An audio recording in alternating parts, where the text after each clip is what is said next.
Good afternoon, everyone. Thank you very much, Ashim, for setting up the stage for panel discussion on navigating cleft care for my child. Rudyard Kipling had very rightly said, God could not be everywhere, and that's why he created mothers. मायने कि भगवान हर जगह नहीं हो सकता, इसलिए उसने माँ को बनाया. माँ का प्यार की कोई सीमा नहीं होती, और जब उनके बच्चे को कहीं तकलीफ होती है तो वो एक शेरनी की तरह पूरी दुनिया से भिड़ने के लिए तैयार हो जाती है. आज हमारे साथ 4 ऐसी माएँ हैं जिन्होंने क्लेफ्ट से कॉन्फिडेंस की सफ़र को एक दूसरे से बिल्कुल अलग तरीके से जिया है. हमारे साथ पहली माँ है जिन्होंने अपने बच्चे के आने की खबर उनको उनके अल्ट्रासाउंड के थ्रू मिल गई थी, लेकिन उन्होंने डिसाइड किया कि वो अपने बच्चे की प्रेगनेंसी को एंजॉय करेंगी और अपने बच्चे लाइक जैसे डॉक्टर विद्या ने कहा कि वो अपने बच्चे के आने के लिए सेलिब्रेट करेंगी. हमारे पास दूसरी माँ है जिनको ओटी पे पता चला कि वो उनका जो बच्चा हुआ है वो उसके को क्लेफ्ट पैलेट है. और हमारे पास तीसरी माँ है जिसके दो बच्चे क्लेफ्ट लिप और पैलेट के साथ पैदा हुए थे. तो सेकंड का जब अल्ट्रासाउंड हुआ था उनको पता चल गया था कि उनका बच्चा क्लेफ्ट लिप के साथ होने वाला है. तो उन्होंने सोचा कि कोई नहीं, डॉक्टर पंडित हैं, वो मेरे दूसरे बच्चे को भी संभाल लेंगे जैसे उन्होंने मेरे पहले बच्चे को संभाला है. और हमारे पास चौथी माँ है जिन्होंने यह सफ़र बिल्कुल अकेले तय किया है. उनको कोई फैमिली से सपोर्ट नहीं मिला और वो आज हमारे साथ यहाँ पर हैं. और हमारे साथ यहाँ पे डॉक्टर श्रीरंग पंडित हैं जो स्माइल ट्रेन से 2002 से जुड़े हुए हैं. So Dr. Pandit, I hand over to you to introduce all our panelists here. Thank you so much, Leela. I must tell you that in 1977, May of 1977, I assisted for my first cleft palate surgery with Dr. Guleria. So it is 46 years, and the journey has been very, very rewarding. And I thank all my patients who have given me the privilege of treating them for their problem, which was not part of their mistake. I will now introduce the 4 fantastic mothers that are here. I must say 5 because Leela also is a fantastic mother. So let's start with Namita Soni. She is a communications designer turned entrepreneur and is a cleft parent from Mumbai. She is the creator of Boond, a feeder specially designed for supporting feeding of cleft children. She also moderates a support group of mothers called Staying Cleft Strong, and she helps a lot of women tackle the problems that come with raising children with clefts. Shama Muzawar, she is sitting next to me, is a housewife and she has 2 children. Both of her children had clefts.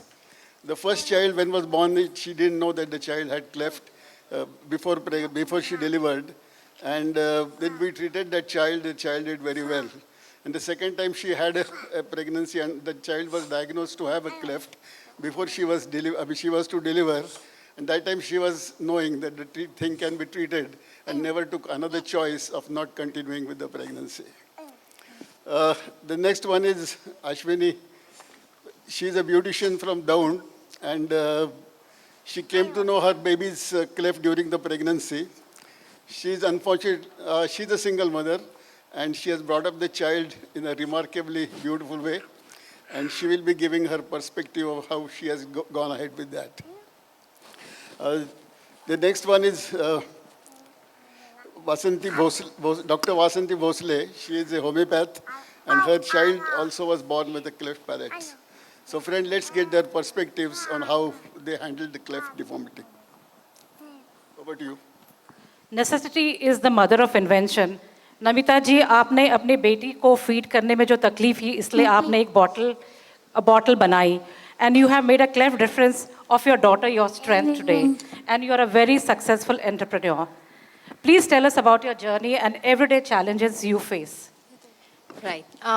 Thank you so much for having me here.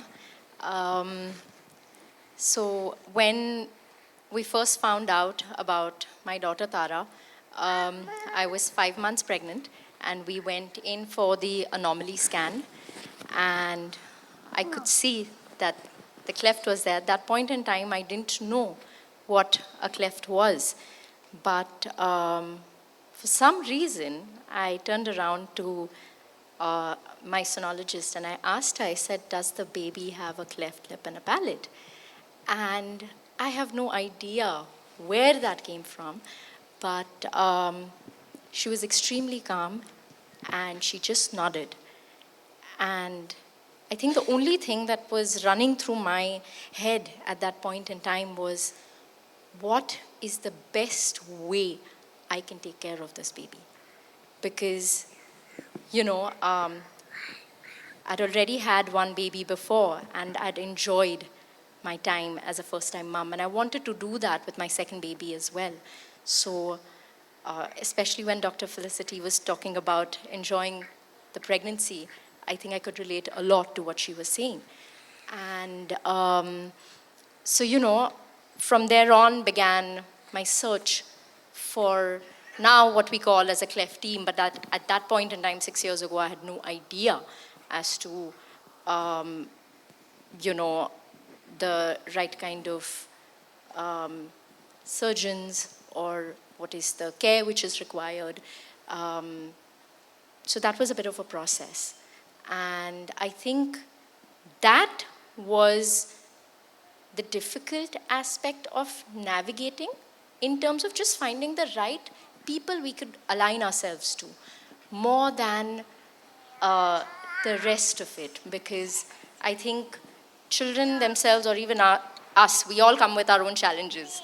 So that's a part of, I think, parenting. But the bit that we found till we got aligned to our surgeons and our orthodontist was the difficult part. But once that happened, we had their complete support. All our questions were answered. They had a lot of patience with us. Lots and lots of questions And as far as the feeding journey is concerned, yes, we realized that, you know, there was a need. तो हमारा challenge ये, सबसे बड़ा challenge ये था कि जो doctors या जो specialists की team हमें पता नहीं थी, but once we found the team, हमें और ज़्यादा confidence आया, and we were able to embrace the situation. And as far as feeding journey is concerned, that is a whole different story altogether, because we did realize that cleft baby को जब feed करना रहता है तब छोटी-छोटी चीज़ें ध्यान में रखनी पड़ती हैं, post surgery feeding हो या even newborn feeding हो, और उसी journey को experience करने के बाद में हमने हमारी bottle बनाई, and that was how it came about. But I must say, Namita, you like जैसे डॉक्टर विद्या ने बोला, आपने अपनी पूरी प्रेगनेंसी एंजॉय करी, अपने बच्चे का अच्छे से वेलकम किया, बड़ा इंतज़ार किया और उसका बहुत अच्छे से वेलकम किया. Thank you so much for doing that. Yes, absolutely. I mean, we enjoyed, we did. I won't say there weren't moments that were, heavy, but most of it was amazing. We celebrated her. We in fact, we have a family wall of photographs. We have Tara's pre-surgery pictures, and my son, we prepared. हमने हमारे लड़के को भी बताए रखा था. मैंने एक presentation हमारे son के लिए prepare किया, and the most amazing part is कि बच्चों को नहीं दिखाई देती है ये चीज़ें, ये facial differences. मैंने जब बताया कि त्रिलोक तुम्हें we are going to get another baby, you're going to have a brother or a sister, and do you want to see pictures?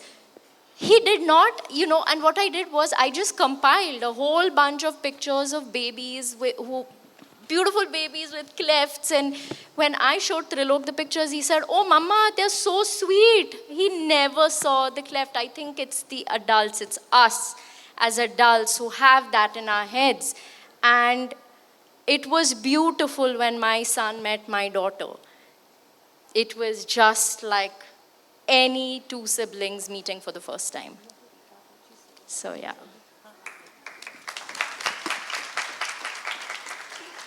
ये बहुत ही अच्छी इंफॉर्मेशन इंसाइट आपने दी है सब लोगों के लिए। और बच्चा खूबसूरत ही होता है, there is no other way it is, the child is always beautiful. Thank you so much for giving that insight, thanks. Welcome. Shama ji, आपसे एक सवाल है कि आपके 2 बच्चे हुए और दोनों को क्लेफ्ट थी। ये जब भी पहले बच्चे को जब भी क्लेफ्ट हुई थी आपको पता नहीं था कि ऐसा होने वाला है, दूसरे बच्चे के होने के पहले आपको मालूम था कि ये बच्चे को भी क्लेफ्ट है। तो आप दोनों बच्चों को आपने जो उनको जो परवरिश की उसमें आपको क्या फ़र्क लगता है? पहले आपको जब भी मालूम नहीं था और जब भी मालूम था, तो उसमें क्या आप बता सकती है कैसे? नमस्ते, मैं शमा मुजावर। मेरे 2 बच्चे स्माइल ट्रेन है। बड़ा बेटा 19 साल का है और लड़की सादिया जो अभी 18 साल चालू है। मुझे पता ही नहीं था मेरा पहला बेटा स्माइल ट्रेन है। पैदा होने के बाद मैं समझा, देखा सामने, तो ऐसा बच्चा बहुत बुरा लगा उसको देखकर कि कभी घर में नहीं था, ऐसा पहली बार हुआ। तो चलो ठीक है, 5-6 महीने जगह फिर एक डॉक्टर थे जो बेबी के बच्चे को, उन्होंने हमें सर का पता दिया। फिर सर के पास में हम लोग पहली बार आए तो मुझे बुरा लगा, तो सर ने इतनी हिम्मत दी, एक अपना सपोर्ट कहते हैं ना पीछे, वो सर डॉक्टर बाद में थे, पहले एक सपोर्टेड थे हमारे लिए कि आप घबराइए मत, अपना बच्चा है, क्लेफ्ट के साथ पैदा हुआ है तो हम इसकी सर्जरी करके आपका बच्चा अपने खुद को भी नहीं पहचान पाओगे आप। तो वही हुआ मेरे साथ में। मेरा बच्चा इतना मैं बुरा लगता था उसको देखता, जब रोता था तो इतना विचित्र दिखता था वो कि मैं बयान नहीं कर सकती। पर चलो, माँ होने के साथ साथ हमें उसको संभालना भी था। जब सर ने उसको ऑपरेशन किया तो इतना अच्छा दिखने लगा। फिर वो बड़ा हो गया, उसके बाद में फिर मेरा दूसरा बेबी भी क्लेफ्ट के साथ में था। मुझे पता चला 6 महीने प्रेगनेंसी में, सोनोग्राफी में डॉक्टर ने बताया भी था कि ऐसा ऐसा है बेबी। और घर वाले को आया, रिजेक्शन आया कि घर में सबने कहा कि चलो ऑपरेशन करवाते हैं। पर पहला बेबी इतना अच्छा सर ने ऑपरेशन किया तो मेरा दिल ही नहीं माना कि ऑपरेशन करने के लिए। और मैं कभी घबराई भी नहीं। जो पहले बेबी के साथ मैं रोती थी ज़्यादा, उसको देखती थी तो रोती थी, मुझे क्यों ऐसा हुआ, क्यों ऐसा हुआ। जब दूसरा बेबी हुआ तो मैं उसका खुशी से उसका वेलकम किया मैंने, चलो अच्छा है अपने साथ को है। और किसी किसी को तो मैं और भी माओ से यही कहना चाहूँगी, जब भी आप प्रेगनेंसी में सोनोग्राफी करते हो तो क्लेफ्ट के साथ बच्चों को ऑपरेशन मत करवाइए। ऐसा इलाज नहीं है क्या, सर्जरी तो है ना इसका इलाज। जो ये ऑपरेशन का इलाज नहीं होता तो फिर हम उसकी ऑपरेशन करवा सकते थे, पर इसका इलाज है, उसे दुनिया में आने दीजिए। और हमें अब लगता है अब हमारे बच्चों क्लेफ्ट के साथ पैदा हुए वो जीरो है, पर जीरो से हीरो बनाने वाले हमारे सुपरस्टार डॉक्टर पंडित सर और डॉक्टर गांधी सर है। मैं खुशकिस्मत हूँ कि मुझे पंडित सर और गांधी सर है हमारे लिए। और आगे भी आगे आइए और सर के हाथ में अपने बच्चों को सौंपिए, अपना बच्चा एकदम सेफ है। मैं यही कहना चाहूँगी सर आप नहीं, जिंदगी में आज हमारी जिंदगी में हमारा मनोरंजन तो टीवी पे सुपरस्टार करते हैं, पर हमारी लाइफ में असली सुपरस्टार हमारे बच्चों के लिए यही है। और एक सवाल आपके लिए है, आपकी फैमिली का सपोर्ट कैसा रहा ये पूरी ट्रीटमेंट के दौरान? मुझे पहले बेबी को वक्त इतना सपोर्ट मिला, पहली बार थोड़ा सा नहीं मिला मेरे हस्बैंड का, क्यों तो पहला उसको ऑपरेशन नहीं था, उस वक्त से सपोर्ट नहीं था पहले 5-6 महीने में। फिर जब सर ने पहले 2005 में उसकी सर्जरी करवाई तो मेरे हस्बैंड नीचे गए, देखा तो कितनी, और हमारे से भी ज़्यादा बच्चे आए लेते वहाँ पे, तो उन्हें इतनी खुशी हो गई, उन्हें लगता था मुझे ऐसा बेबी है। जब उन्होंने नीचे आकर देखा तो वो हंस पड़े। तो मैं बोली क्या हो गया, तो बोले मुझे ऐसा लगता था कि तेरे में कुछ फॉल्ट है, मैं पैदाइशी मेरा खाली ओठ कटेला है, पर मैं स्माइल ट्रेन नहीं हूँ। मुझे आज भी देखते तो बोलते तुम स्माइल ट्रेन होगी तभी तो तुम्हारे बच्चे दोनों ऐसे हैं। बहुत सारे लोग मेरे को देखते हैं तो ये बोलते। तो फिर हम उसकी स्माइल ऑपरेशन करे, वो इतना अच्छा से दिखने लगा। फिर उसके बाद उन्होंने मुझे फुल सपोर्ट किया और आज मैं दोनों बच्चों को संभालती हूँ। आपको मेरे को देख के लगता होगा मैं हेल्दी माँ हूँ, इसके लिए जैसे मुझे भरपूर मेरे हस्बैंड का सपोर्ट मिला दोनों बच्चों को संभालने के लिए, और परिवार में से भी सभी का सपोर्ट मिला मुझे। शमा आपका बहुत बहुत धन्यवाद। एंड यू आपने नोटिस किया होगा, उसने उसने बोला मैं हमारे स्माइल ट्रेन से 18 साल से जुड़ी हुई है, उसने बोला मेरे स्माइल ट्रेन के बच्चे हुए हैं, उसने ये नहीं बोला कि मेरे बच्चों को क्लेफ्ट था. तो you know she is a totally embodies the smile train and she is here. Thank you so much Shama. Ashwini ji, मेरे आपसे ये क्वेश्चन है, आपने हमें बताया कि एक आप सिंगल पेरेंट हैं. आप अपने 4 साल के बच्चे जो आपके साथ हैं अभी यहाँ पे, अपनी नौकरी और हॉस्पिटल के रेगुलर अपॉइंटमेंट अकेले कैसे हैंडल करती हैं, और आप हमें अपनी जर्नी के बारे में थोड़ा बहुत बताइए. ठीक है, मेरा नाम अश्विनी फरगड़े है, मैं दौंड तालुके से हूँ. मैं जब हॉस्पिटल में पहली बार आई थी, जब मैं तब 11वीं कक्षा में पढ़ रही थी, तब मुझे मालूम पड़ा कि यहाँ पुणे हॉस्पिटल में ऐसे ऑपरेशन फ्री में होते हैं. तब मैं डॉक्टर गांधी सर को मिली, तब मुझे डॉक्टर सरांनी मला फुल सपोर्ट केला. जे घरच्यांनी सपोर्ट जेवढा केला नाही तेवढा डॉक्टरांनी मला सपोर्ट केला. तिथून माझी जर्नी ऑपरेशन झाल्यापासून मी ऑपरेशन म्हणजे झालं नव्हतं तेव्हा मी कधी एक फोटोही साधा काढला नव्हता. जेव्हा डॉक्टरांनी माझं एवढं चांगलं ऑपरेशन केलं तेव्हापासून मी स्टुडिओमध्ये मनसोक्त जेव्हा फोटो काढायला सुरुवात केली, तिथून माझं आयुष्य म्हणजे बाकीच्या लोकांसारखं मी जगू लागले. की जेव्हा माझं ऑपरेशन नव्हतं झालं तेव्हा मी स्वतःला एक कमी समजत होते, एक आत्मविश्वास नव्हता. पण जेव्हा डॉक्टरांनी ऑपरेशन केलं तेव्हा मी माझ्यात एक हुनर, एक हिंमत जी असते स्वतःमधली, ती बांधून आज ह्या जगापुढं तुमच्यासमोर मी आज इथपर्यंत आले. ते फक्त डॉक्टर गांधी सरांमुळेच आलेले इथपर्यंत. माझा प्रवास, मेरा जो सफ़र है वो बहुत कठिनाई से यहाँ तक पहुँची हूँ, लेकिन उसका सब श्रेय है जो है वो मेरे पीछे जो खंबीर से मेरे पीछे उभे हैं और डॉक्टर सर हैं, गांधी सर, उनका स्टाफ और सिस्टर, स्टूडेंट सिस्टर, और उनका भी सपोर्ट है मेरे खुद के लिए. मेरे बच्चों के जब ऑपरेशन हुए उनके लिए सपोर्टेड मेरे लिए और स्टाफ भी है, उनका भी दिल से शुक्रगुजार हूँ. और डॉक्टर आपका भी दिल से शुक्रगुजार हूँ कि आपने मुझे इस लायक बनाया, इस स्टेज के लिए यहाँ तक मुझे लाने के लिए आपका दिल से शुक्रगुजार हूँ. Thank you so much Ashwini. तुम्हाला आपल्या मुलाला क्लेफ्ट पॅलेट होणार हे आधी समजलं होतं? Can I speak in Marathi? Yes. My name is Dr. Vasanti Bhosle. I'm from Hadapsar. I'm a practicing homeopath. आणि माझं ज्या वेळेला बाळाचा जन्म झाला त्यावेळेला मी ऑपरेशन थिएटरमध्ये होते. सेक्शन झालं माझं आणि त्याच्यानंतर मला जाणवलं की काहीतरी वेगळं चाललं आहे OTमध्ये, कारण की ICUमध्ये दुसऱ्या दवाखान्यामध्ये ॲडमिट होती.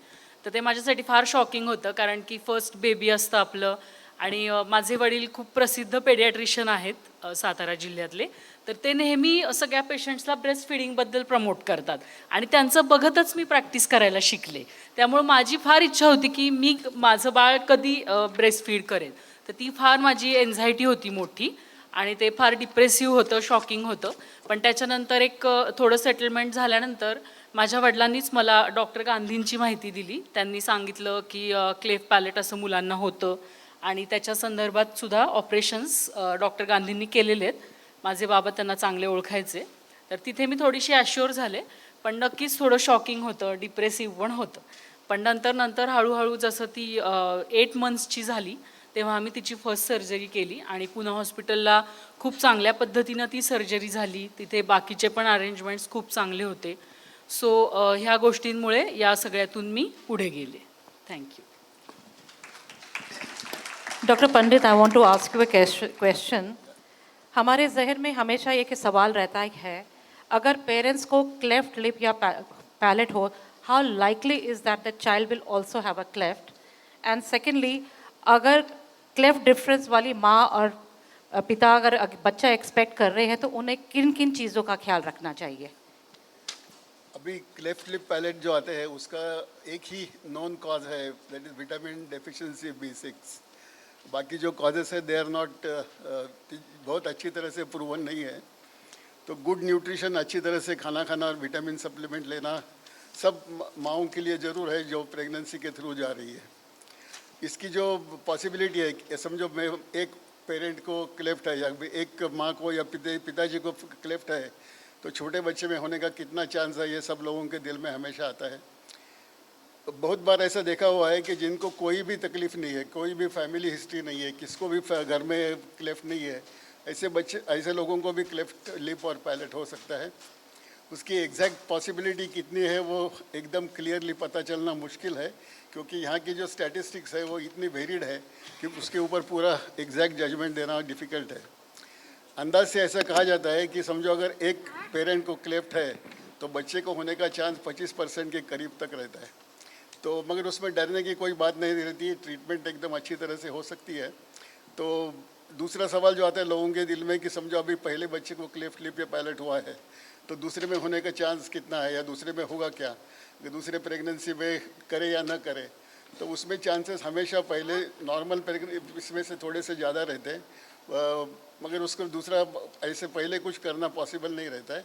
इसलिए आपको वो ध्यान रख के बच्चे को अच्छी तरह से न्यूट्रिशन लेना ये आप कर सकते हैं उसमें। I'm just there in the capacity of another cleft parent, cleft mother, and I share with them जो भी information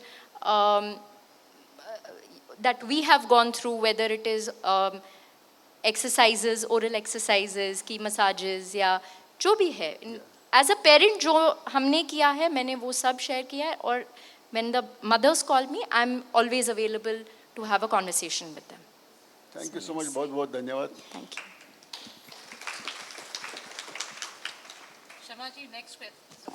शमा जी, नेक्स्ट क्वेश्चन आपके लिए है। अगर आप क्लेफ्ट को स्वीकार कर लेती हैं तो आपके बच्चे का क्लेफ्ट का सफ़र कितना आसान हो जाता है, और यहाँ पे जितनी भी माएँ हैं आप उनको क्या बोलना चाहेंगी? हम अगर अपने बच्चे का क्लेफ्ट एक्सेप्ट करते तो सारी दुनिया उसे एक्सेप्ट कर सकती है। हम अपने बच्चों में कमियां ढूंढेंगी तो समाज उनमें कमियां ढूंढेगा। इसलिए हम अपने बच्चों को, हम खुद तैयार रहिए, पहले हमारे बच्चे में कोई प्रॉब्लम नहीं है, हम समझ सकते हैं तो हम अपने बच्चों को समझाएंगे, बेटा आप में कुछ नहीं है, हमारे साथ तो अभी हम पूरे अवयव से सीधे सही है, फिर भी हम कुछ मुख बधिर होते हैं, कुछ अलग तरीके से बात करते हैं। फिर इससे मैं अपने बच्चों को समझाती हूँ, अपने से ऊपर देखने से पहले बेटा अपने से नीचे देखो, नीचों के बच्चों की तरफ देखो, इसलिए खुश रहो उनको देख के। और दूसरे माओं को भी मैं ये कहना चाहूँगी कि जैसे है अपने बच्चे उनके साथ खुश रहिए, आप खुश रहेंगे कि तो बच्चे खुश रहेंगे। हम अपने बच्चों को क्लेफ्ट के साथ देखेंगे तो बच्चे नाराज़ हो जाएंगे, हाँ मुझ में कुछ तो फॉल्ट है ऐसा बच्चों को लगेगा। उनको तैयार करिए, आप में कुछ नहीं है बेटा, आप दूसरों नॉर्मल बच्चों की तरह रहिए, खेलिए कूदिए, बस यही कहना चाहूँगी। थैंक यू शमा। और हर माँ के लिए उसका बच्चा सबसे दुनिया का सबसे सुंदर बच्चा होता है, एंड ये इस बात को हम सभी मानते हैं। और जब अपने बच्चों के बारे में बात करते हैं वो हमारी आंखों में दिखता है, and I think we should continue doing that for and we should say to our children that when they are born and they're small and whatever little differences they have, how much we love them, and they're the most beautiful kids in the world.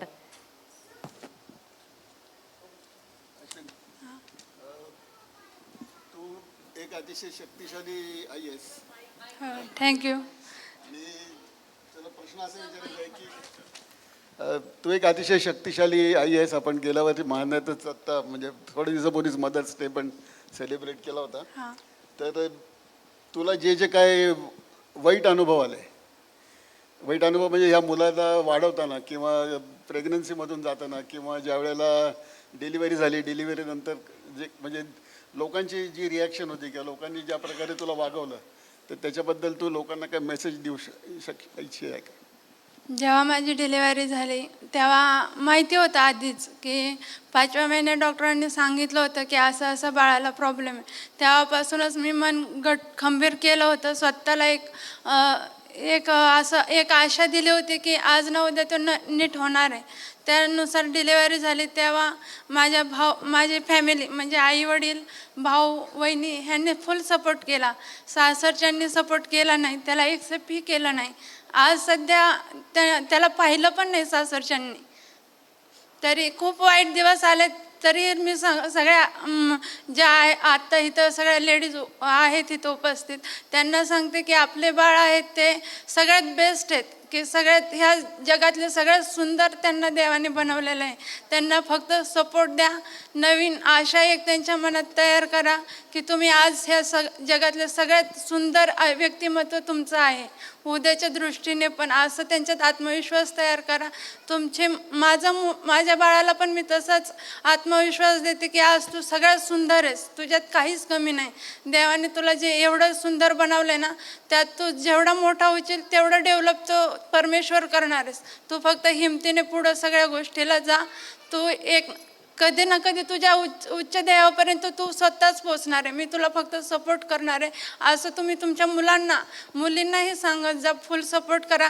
पालकांना हीच विनंती आहे की आपल्या मुलींच्यात कुठलीच कमी करू नका, की शोधू पण नका की तू अशी आहेस, तू तशी आहेस. मुलींना फुल सपोर्ट करून कुठल्या पण क्षेत्रात त्यांना जायचं आहे त्यांना जाऊ द्या. फक्त त्यांना एक सहानुभूती, हिंमत द्या की आज तू पुढं गेलीस तरच तू स्वतःच्या पाया उभी राहशील.